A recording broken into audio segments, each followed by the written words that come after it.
You know that feeling when someone tells you they want more of something, but what they're really saying is that you're not enough. Yeah, that's the conversation that started this whole mess. My husband wanted more intimacy, like I wasn't already giving him everything I could. I'm Ashley, 32, and I've been married to Thomas for 6 years. I met Thomas at a friend's house party back when we were both in our mid-20s. He was this tall, confident guy with these intense green eyes that would just lock onto you when you were talking. Back then, I thought that meant he was really listening. Turns out, he was just collecting ammunition for later. But I'm getting ahead of myself. We moved pretty fast, dating for 8 months before he proposed. Everyone said we were perfect together. I was climbing the corporate ladder at my company while he was building his client base. We bought a small starter home in a decent neighborhood. Nothing fancy, but it was ours, you know? For the first couple years, everything seemed great. I thought we had this solid foundation. Looking back, I was probably just too busy to notice the cracks forming. About 2 years ago, things started changing. Thomas started going to the gym more, spending time with his buddies from work, and suddenly had all these opinions about our relationship that he'd apparently been sitting on. At first, I tried to be supportive. That's what a good wife does, right? But between us, I couldn't help thinking, why are you fixing something that isn't broken? Then came that night 3 months ago. I was scrolling through my phone after dinner while Thomas cleaned up the kitchen. He sat down across from me at the table with this serious look on his face and said, "Ashley, we need to talk about our connection. I feel like we're roommates more than partners." I immediately put my phone down because, hello, I'm an attentive wife, despite what he thinks. "What are you talking about? We literally had dinner together tonight," I said, trying to keep my voice level even though I was already annoyed. Here we go again with the emotional neediness. "It's not about having dinner in the same room," he said, leaning forward. "It's about actually connecting. When was the last time we had a real conversation that wasn't about bills or scheduling or what to watch on TV? Inside, I was thinking, are you kidding me right now? I work 50 hours a week and still manage to keep this household running, and you want deep conversations too? But I just smiled tightly and said, "I didn't realize our conversations were so boring to you." "That's not what I'm saying," Thomas sighed, running his hand through his hair like he does when he's frustrated. "I want more intimacy between us, emotional intimacy. I want to feel close to you again." The way he said again made my stomach twist, like we used to have this magical connection that I'd somehow ruined. Classic Thomas, rewriting our history to make me the villain. He always does this. Brings up these vague complaints about our relationship that make me sound like some emotionally stunted robot. "I feel like you're always keeping me at arm's length," he continued. "Whenever I try to talk about anything deeper than surface level, you change the subject or get defensive." "I'm not defensive," I snapped, then immediately realized I'd just proven his point. "Whatever. Look, we talk plenty. Just because I don't want to psychoanalyze our relationship every night doesn't mean there's something wrong." Thomas took a deep breath, like he was trying to stay patient with a difficult child. God, I hate when he does that. "I'm not asking for therapy sessions, Ashley. I just want to feel like you're letting me in, like you actually want to know what I'm thinking and feeling." "Fine. What are you thinking and feeling right now?" I asked, crossing my arms. "I'm feeling frustrated because every time I have this conversation, you turn it into a debate you need to win instead of trying to understand where I'm coming from," he said quietly. That's when I made a tactical error. I mentioned how his mother always criticizes how we communicate, knowing full well their relationship has been strained lately. "Is this because your mom said something when we visited last month? Because you know she's always had it out for me." His expression immediately darkened. "This has nothing to do with my mother. This is about us." Here's the thing about Thomas, he acts all evolved and emotionally intelligent, but bring up his mommy issues and suddenly he's defensive too. I've gotten pretty good at subtly undermining his relationship with his parents over the years. A well-placed comment here, a forgotten phone message there. It's not like I'm trying to ruin their relationship. I just don't need her influence competing with mine. I I just think it's interesting that you started having these concerns right after we saw her, I said with a shrug. That's not fair, and you know it, Thomas replied, his voice getting that edge it gets when he's really upset. I've been feeling this way for months, years even. Years? Was he serious? I've been busting my ass trying to build a life with this man, and apparently he's been silently judging me the whole time. I felt that familiar knot of anger forming in my chest. So our entire marriage has been what, a disappointment to you? I asked, making my voice break slightly. I'm not above using a few tears to shift the direction of a conversation. I thought we were happy, but I guess I've just been failing you this whole time without knowing it. Ashley, stop, Thomas said, reaching for my hand across the table. I let him take it, even though I wanted to pull away. This isn't about you failing. It's about us growing apart instead of together. I want us to be closer. That's when he brought up our sex life, or lack thereof, according to him. He actually had the nerve to tell our mutual friends about our private struggles in the bedroom. I found out from my friend Jessica, who said he'd mentioned feeling rejected to her husband during guys' night. Can you believe that? Discussing our most intimate problems with people we know? I was humiliated. I want to feel connected to you in every way, he was saying now. Physically, emotionally, intellectually. I miss you, Ash. The way he called me Ash, his old nickname for me, felt like a deliberate manipulation. He was trying to remind me of when we first got together, when everything was easy and fun, before mortgage payments and career stress and his constant neediness. I want that too, I said, because that seemed like the right thing to say.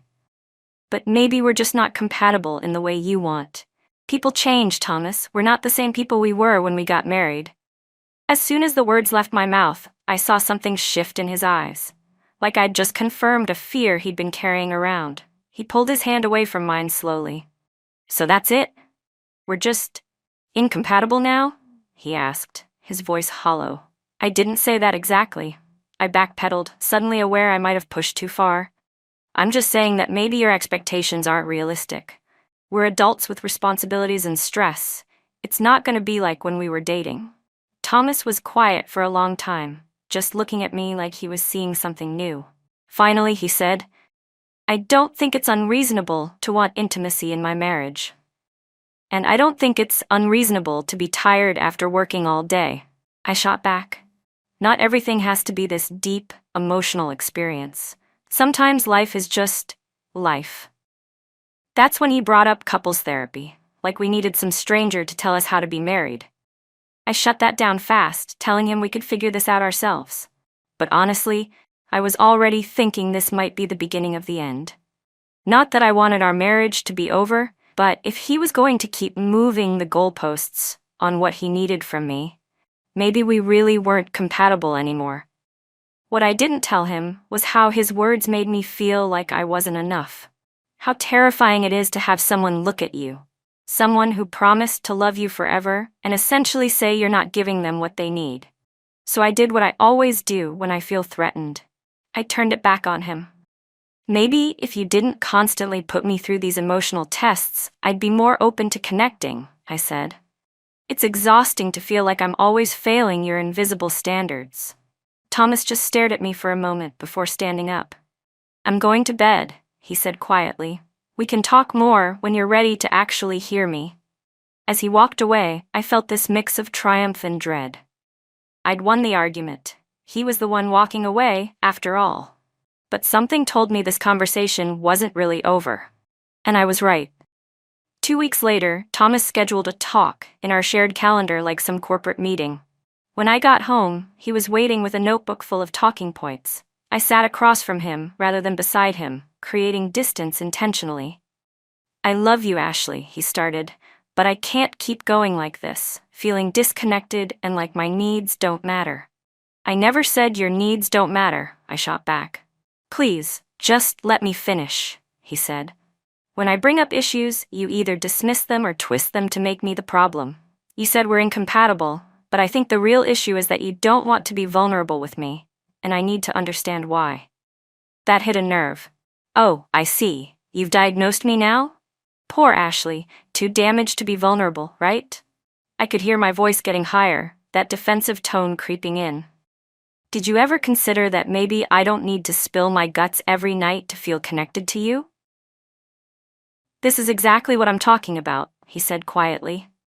I'm trying to understand you better, and you're mocking me for it. What are you afraid of, Ashley? Afraid? I'm not afraid of anything, I scoffed, but my heart was racing. I just think you're being ridiculous with all this talk about vulnerability and connection. I want you to actually share yourself with me, he said. Your real thoughts, your fears, your dreams. Not just the sanitized version you think I want to hear. When was the last time you told me something real, something that scared you to admit? I couldn't answer. The truth was, I'd gotten so good at keeping parts of myself locked away that I couldn't remember the last time I'd been truly open with Thomas. Not since early in our relationship, when I'd told him about my body insecurities, only to have him bring it up during an argument months later. Vulnerability is just ammunition you hand someone to use against you later. See, you can't even answer, Thomas said, filling the silence. We used to tell each other everything. What changed? People grow up, Thomas. They stop needing constant validation and emotional processing. Maybe that's your issue. You're stuck in the honeymoon phase while I'm living in reality. He looked at me like I'd slapped him. Is that really what you think intimacy is? Childish neediness? Sometimes, yeah, I said, doubling down. Adults don't need to be emotionally coddled all the time. I'm asking to actually know my wife, to have her know me. To face life as true partners instead of two people just occupying the same space. And I'm telling you that what you're asking for isn't realistic. I shot back. You want some fantasy relationship that doesn't exist outside of movies. I said it before, and I'll say it again. We're just not compatible in the way you want. Something shifted in Thomas then. A resignation that hadn't been there before. Maybe you're right. Maybe we're not compatible. Because I can't spend the rest of my life with someone who thinks my desire for real connection is a character flaw. For the first time, I felt panic. This wasn't going how our fights usually went. Normally by now, Thomas would be apologizing, trying to smooth things over. But he wasn't backing down, and something in his tone made me realize he was actually considering a life without me. Don't be dramatic, I said, trying to sound casual. I didn't say I don't want connection. I just think your expectations are unreasonable. What's unreasonable about wanting my wife to share her life with me? His questions hit me one after another. To not treat intimacy like it's some burden. So what do you want from me? I demanded. I want you to try. Actually try to be open with me. To stop deflecting every serious conversation with sarcasm or accusations. To stop using my vulnerabilities against me when we argue. That last part stung because it was true. I had a talent for remembering every insecurity he'd ever revealed and deploying them strategically when I felt threatened. Like bringing up his worry that he'd never be successful enough, or how his dad used to criticize him for being too emotional. I don't do that, I lied automatically. You brought up my mother specifically to derail the conversation because you knew it would upset me, he said flatly. Even I couldn't sell that denial. Fine. Maybe I did. But you push and push until I feel backed into a corner. Asking for emotional intimacy shouldn't make you feel cornered unless you're actively trying to avoid it, he said, gentler now. I'm not trying to hurt you, Ashley. I'm trying to save us. The sincerity in his voice made me uncomfortable. This is why I hated these kinds of conversations. They made me feel exposed, vulnerable. What do you want me to do? I asked again, softer this time. I think we should try counseling, he said. A neutral third party might help us communicate better. My immediate instinct was to refuse, but the alternative seemed to be Thomas walking away. I'll think about it, I said. 3 weeks later, I was sitting in Dr. Bennett's office, with Thomas beside me but not close enough to touch. I only agreed to therapy because he'd started sleeping in the guest room. Not dramatically. He didn't announce it or make a scene. He just quietly started spending his nights there, and somehow that silent withdrawal scared me more than any threat. In therapy, Thomas talked about feeling disconnected for years. When Dr. Bennett asked if I felt comfortable being emotionally vulnerable with Thomas, I dodged the question. The truth was, I didn't feel safe being vulnerable with him. Not anymore. Maybe not ever. I don't think in those terms, I finally said. What terms do you think in? She asked. Practical ones. Is our relationship functional? Are we meeting our responsibilities to each other? The emotional stuff Thomas wants, it's just not how I operate. That's not true, Thomas said. Early in our relationship, you were open with me. You told me about your insecurities, your dreams, your fears. We used to stay up all night just talking. What changed? What changed was that I showed you who I really was, and you stored that information away to use when it was convenient. But I couldn't say that in front of Dr. Bennett. People mature, I said instead. Those all-night conversations are for college kids, not grown adults with careers and mortgages. Dr. Bennett watched me carefully. Ashley, it sounds like you might have had some experiences that taught you emotional vulnerability isn't safe or valuable. I shrugged. Everyone learns that as they get older, don't they? You learn to keep certain things to yourself. Not in a healthy marriage, Thomas said. That's the one place you should be able to be completely yourself. Says who? Where is it written that I have to share every thought and feeling to be a good wife? Maybe I just don't need that kind of connection to be satisfied in our relationship. As soon as I said it, Thomas's face fell. Then we want fundamentally different things, because I do need that connection. I need it like I need air. Dr. Bennett gave us an exercise. 20-minute check-ins 3 times a week, where we'd share something meaningful from our day. Thomas was eager. I was resistant. What I didn't tell either of them was that I had no intention of actually doing it. I'd pretend, say enough to make Thomas think I was trying, but I wasn't about to start spilling my guts. After 3 more sessions, Thomas called me out on my performance. You're not really trying, are you? You're saying words, but you're not actually sharing anything real. Maybe this is the real me, I shot back. Maybe I'm just not as emotional and complicated as you want me to be. I know that's not true. I've seen the real you. Glimpses of her anyway. Like when you cried during that documentary but tried to hide it. Or how passionate you get about projects that excite you. Those moments of genuine emotion, that's intimacy. That's what I'm asking for. I felt exposed hearing him list these moments, small vulnerabilities I thought I'd successfully hidden. I can't be what you want me to be, I finally said quietly. 2 days later, I found Thomas packing a bag. I'm going to stay with Mark for a while, he said without looking up. I need space to think. So you're just giving up, I accused, anger masking my panic. All this talk about wanting to connect, and you're walking away. Thomas laughed without humor. I've been telling you what I need, begging you to meet me halfway, and you've been telling me in 100 different ways that you either can't or won't. I'm not giving up, I'm acknowledging reality. What about my feelings? What about what I need? I demanded. What do you need, Ashley? He asked with genuine curiosity. Because in all our years together, all our therapy sessions, you've never actually told me what you need from me or from our marriage. I had no answer ready. I need you not to leave, was all I could come up with. That's not a need. That's a demand, Thomas replied. And it's still about what you want me to do, not about what you need emotionally. As he moved toward the door, panic overtook me. If you walk out that door, don't bother coming back, I threatened, instantly regretting the words. Is that really what you want? He asked. Pride and fear kept me from saying no.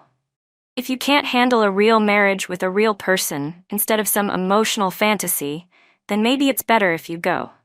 Thomas nodded slowly. I guess that's my answer then.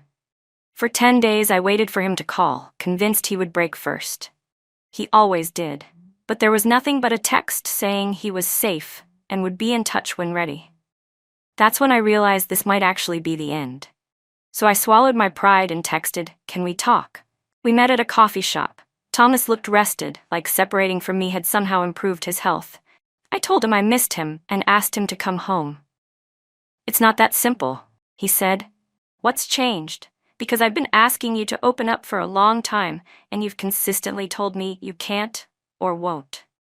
I didn't realize how serious you were, I admitted. I didn't think you'd actually leave.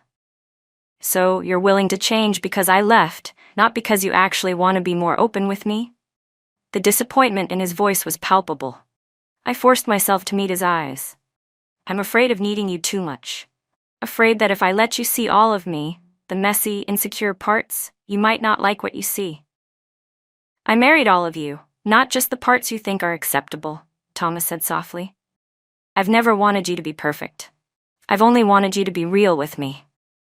I've spent my whole life making sure I never need anyone too much, I confessed. Making sure I'm never vulnerable enough to be hurt. Why haven't you ever told me this before? He asked. Because saying it out loud makes it real. And admitting I'm scared feels like weakness. Thomas suggested we continue therapy, but date each other again to rebuild.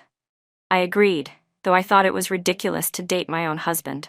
But slowly, something changed. I found myself actually looking forward to seeing him, genuinely enjoying his company. I'd forgotten that somewhere along the way.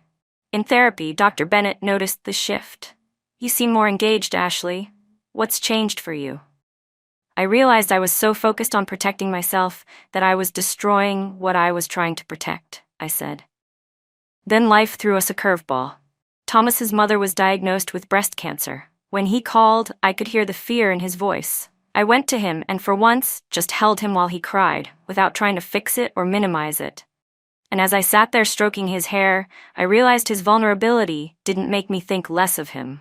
If anything, it made me love him more. That night, Thomas stayed at our house for the first time since he'd left. We didn't discuss it. It just happened naturally. The next morning he asked what I was thinking. I'm thinking that I've missed this. Missed you. And I'm thinking that I'm still scared of letting you in completely, but I'm more scared of losing you. I admitted. For a while, it seemed like we might actually make it. Thomas moved back home 4 months after our coffee shop meeting. I was trying, really trying, to be more open, to stop using his vulnerabilities against him, to be a real partner. But old habits die hard. Slowly, almost imperceptibly, I started slipping back into my defensive patterns. I thought I was hiding it well. I thought the occasional moments of real intimacy were enough. I was wrong. 6 months after moving back in, Thomas told me he wanted a divorce. I love you, Ashley. I probably always will, but I can't keep doing this. It's destroying me. I tried everything, crying, pleading, promises to change. But Thomas had made up his mind. He'd given me chance after chance, and I'd squandered every one because I couldn't face my own fears. The worst came 3 months after our divorce was finalized. I discovered Thomas was seeing someone new, Olivia, a grief counselor he'd met through his mother's cancer support groups. I looked her up online. Her professional bio talked about the importance of emotional vulnerability and authentic connection. I drove by her apartment one evening and saw them on her balcony, laughing as they cooked together. The casual intimacy between them, the way she leaned into him, the way he tucked her hair behind her ear, was like a physical blow. I'd lost him. Not because he stopped loving me, but because I couldn't love him the way he needed. My life spiraled downward. I threw myself into work, pushing away friends who tried to check on me. Even Jessica eventually gave up after I spent an evening drunkenly trashing Thomas and his perfect new girlfriend. This isn't Thomas's fault, she said. He tried everything. You sabotaged your marriage because you were too scared to be vulnerable. Now you're sabotaging your friendships for the same reason. One by one, other friends drifted away too. My work suffered. I was passed over for a promotion, then laid off during restructuring. A year after our divorce, Thomas and Olivia were engaged. 2 months later, I had no husband, dwindling friends, and no job. In desperation, I called Thomas. I miss you. I made a mistake. I should have tried harder. I'm sorry you're hurting, he said, but this isn't a mistake that can be fixed. We both need to move forward. Are you happy with her? I asked pathetically. Yes, he said simply. Those 2 words broke something in me. She gives you what I couldn't, I said. We're compatible, Thomas replied gently. In the ways that matter to me. Thomas went on to marry Olivia. They bought a house in a neighborhood I could no longer afford. Through mutual acquaintances, I heard they were expecting their first child, the family Thomas had always wanted. Meanwhile, I struggled to rebuild any semblance of a life. New jobs never lasted. New relationships fizzled. The patterns I couldn't break with Thomas followed me, sabotaging every attempt at connection. Sometimes I wonder what would have happened if I'd been brave enough to be vulnerable when it mattered, if I'd let Thomas see all of me, instead of just the parts I deemed acceptable. If I'd recognized that true intimacy wasn't a threat, but a gift. But those are questions without answers now. All I know is that when Thomas said he wanted more intimacy and I told him we weren't compatible, I wasn't just pushing him away. I was sealing my own fate. Because in the end, it wasn't that we weren't compatible. It was that I wasn't compatible with the very thing that makes life worth living. Real, vulnerable, messy human connection. And that's a loneliness no amount of self-protection can shield you from.